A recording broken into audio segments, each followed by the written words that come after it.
네, 안녕하세요. 김태현 매니저입니다. 자, 오늘 또 방송 중에 또 한 종목이 2차 목표가 도달을 했는데 어제도 대창단조 1차 목표가가 방송 중에 도달을 했거든요. 그러니까 좀 저하고 좀 밀당을 많이 하는 것 같은데 자, 아무튼 2차 목표가 도달을 해서 또 어제에 이어서 오늘도 또 기분 좋게 출발을 하도록 하겠습니다.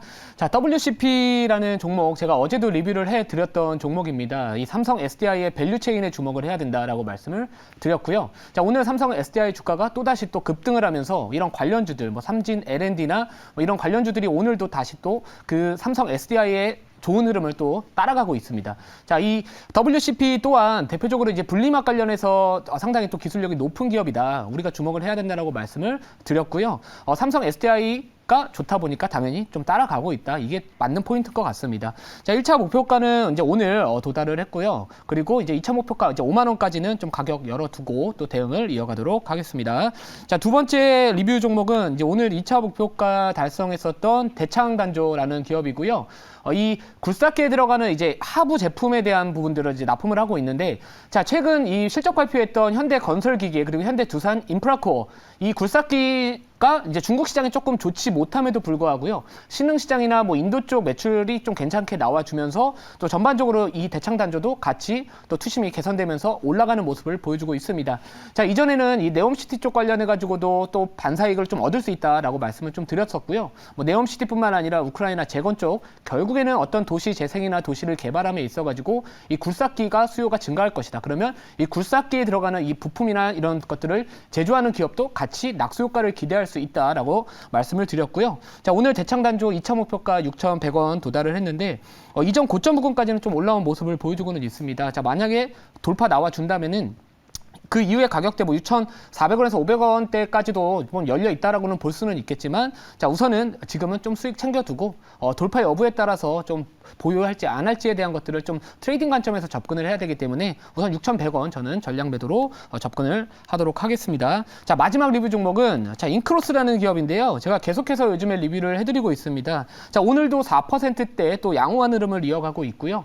다시 한번 말씀드리지만 이 미디어 랩 쪽 관련해 가지고는 이 전방 산업의 약간의 흐름이 업황이 서서히 변화되고 있는 미디어 랩 시장이다라고 볼 수가 있겠고, 대표적으로 넷플릭스 광고 요금제 도입 그리고 이제 다른 OTT 기업들도요, 이제 앞으로 그런 요금제를 조금 더 만들어가지 않을까, 조금 더 출시하지 않을까, 그런 좀 기대감도 같이 반영이 되고 있지 않나라고 생각을 하고 있습니다. 자, 그래서 뭐 2차 상승 파동 지금 초입 구간에 있다라고 제가 며칠 전에도 말씀을 드렸기 때문에 뭐 1차 목표가 16,500원 정도까지는 한 121선 정도까지는 가격대가 아직까지 열려 있기 때문에 계속 16,500원 1차 목표가 기대를 좀 해보도록 하겠습니다. 자, 그러면 이제 오늘 시장 이슈 중에서 이 삼성전자 이재용 부회장님이 이제 회장으로 승진을 하셨잖아요. 근데 요즘에 우리나라 이제 경제도 그렇고 글로벌 경기가 좀 워낙 좋지가 못합니다. 자, 회장 승진하신 만큼 국민들을 위해서 삼성전자 많이 갖고 계시는 국민 개인 투자자분들이 계실 텐데 좀 시원한 선물 하나 좀 풀어주셨으면 좋겠습니다.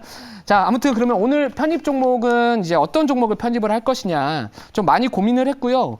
이미 좀 올라간 종목을 살까, 아니면은 좀 고점 대비 많이 빠진 종목인데 나름대로 좀 앞으로 한두 달 정도면은 좀 이슈가 부각될 수 있는 종목이 날까 좀 많이 고민을 했었고요. 자, 지난밤에 이 인텔의 자회사죠. 이 자율주행 관련해 가지고 이 모빌아이의 주가가 30% 중반 이상의 급등 마감을 했습니다. 자, 오늘 아침에 뭐 일부 관련주들이 아침에 좀 튀어오른 모습을 보여주다가 시가 대비 조금은 꺾이는 모습을 보여주고는 있지만, 저는 조금 포인트를 이 자율주행 자동차뿐만 아니라 이 자율주행 기술이 도입될 수 있는, 그리고 주가가 아직까지 좀 움직이지 않는, 고점 대비 좀 낙폭이 큰 그런 좀 산업을 테마를 좀 오늘 편입을 할 예정이고요. 자, 종목명 말씀드리기 앞서서 현재가는 또 올라가고 있는데 2,210원 편입을 하도록 하고요. 종목명은 TYM이라는 기업입니다. 자, 최근에 이제 사실 이전에는 이 자율주행 쪽 관련해가지고 농기계 쪽 관련해가지고요, 뭐 농슬라다 해가지고 좀 부각을 받았었는데, 이전에 이제 3,815원까지 주가가 급등을 했다가 최근에 좀 고점 대비 많이 빠져 있는 상황입니다. 자, 왜 제가 이 자율주행 쪽 중에서도 이 농기계 쪽 관련해가지고 주목을 했는지는 잠시 뒤에 바로 자료를 보면서 설명을 드리도록 하겠습니다. 네, 자료 볼게요. 자, TYM이라는 기업이고요. 자, 최근에 제가 이 로봇 트랙터, 이 관련된 기사를 조금 하나를 가지고 와봤습니다. 자, 로봇 트랙터가 알아서 파종, 제초, 수확을 한다. 8년 내 완전 무인농업 이룬다라는 기사인데, 자, 여기서 제가 주목을 했던 부분들이 뭐냐면, 이 내년 1월입니다. 이 CES 세계 최대 가전박람회에서 내년 1월에 이제 이 첫 기조연설자로 원래는 뭐 되게 유명한 사람들 있잖아요. 뭐 구글이나 아니면은 뭐 애플, 뭐 마이크로소프트나 뭐 삼성전자나 이런 가전박람회이기 때문에 좀 그런 기업들의 CEO들이나 보통 첫 기조 연설자로 갔지만 요 기사 내용 이 하단에 보시면은 이 디어앤컴퍼니, 그러니까 어떻게 보면 이 존 디어라는 세계적인 이 농기계 관련주라고 볼 수면 있겠는데 그 기업의 CEO가 55년 역사상 처음으로 이 CES에서 기조 연설자로 나설 것이다. 그런 이슈가 있기 때문에 지금 결국에는 그런 어떻게 보면은 이 기술 쪽, 이 테크 쪽에서도 이 농기계 쪽 관련된 자율주행에 대한 부분들이 앞으로 주목을 받을 수 있지 않을까라는 포인트에서 이 TYM을 한번 픽을 해봤고요. 자, 다음 자료 볼게요. 자, 최근 이 디어앤컴퍼니라는 기업의 이 주봉 차트입니다. 이 주봉 차트를 보시면은요.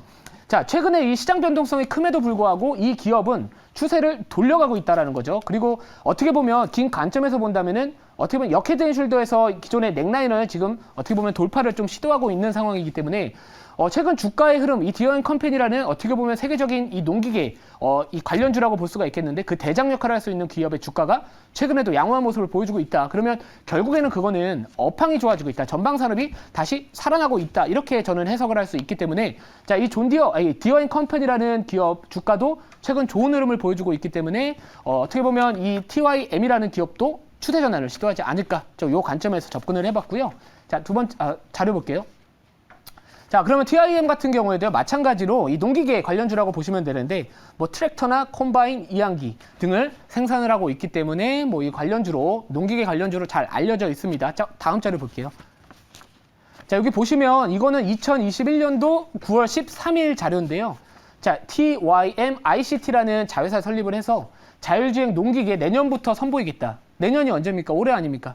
자, 그리고 지금 최근에 디어앤컴퍼니가 내년에 CES에서 첫 기조 연설자로 그 CEO가 올라간다. 자, 그리고 최근에 이 모빌아이 쪽 관련해가지고 물론 자율주행 자동차 쪽으로 지금 먼저 부각을 받지만 이 자율주행 기술에 대한 부분들은 모든 산업에 적용이 될 수 있는 그런 부분들이 있죠. 왜냐하면 뭐 로봇 쪽 관련해가지고 자율주행 로봇, 뭐 배송이나 이런 쪽도 가능하기 때문에 지금 아직까지 크게 받지 않은 자율주행 기술이 적용될 수 있는 산업이 어딜까라고 생각을 했고요. 이전에도 한번 주목을 받았던 테마이기 때문에 농기계, 이 자율주행 농기계 쪽 다시 한번 주목을 해봤다라고 보시면 될 것 같습니다. 자, 그러면 질문 한번 받아보고요. 가격 전략 제시를 해드리도록 할게요. 네, 제가 뭐 이 TYM도 한때 지난해 올해 연초에 잠깐 그 우크라이나 전쟁 벌어졌을 때 시세를 많이 내서 편입을 한 적이 있는데 이 회사 실적이 그때 굉장히 좋았었는데 요즘에 실적은 어떤지 한번 궁금합니다. 뭐 최근에 미국이나 이런 쪽으로 그 매출이나 영업이익이 많이 나는 걸로 알고 있고 또 이런 흐름은 이게 그 최근에 농업도 역시 뭐 자동화 바람이 계속 불고 있고 하기 때문에 로봇화, 자동화라고 하는 그런 흐름의 트렌드에 맞고 또 미국의 소형 농기계 수요가 많이 늘어나면서 실적이 좋다고 하는데 좀 한번 체크해 주셨으면 좋겠습니다. 네, 지금 제가 실적을 보면은요, 당연히 뭐 동맹님께서 말씀하셨지만 실적에 대한 부분도 사실 전망은 여전히 좋습니다. 자, 게다가 요즘에 이제 어떻게 보면 우리나라만 국한해서 본다면은 농업에 종사하시는 분들의 연령대를 보면 상당히 좀 그렇죠. 높다라는 거죠. 근데 이게 시간이 지나면 지날수록 그분들의 연세가 더 많아지시면은 실제로 농업 종사자의 수는 줄어들 수밖에 없는 상황이고요.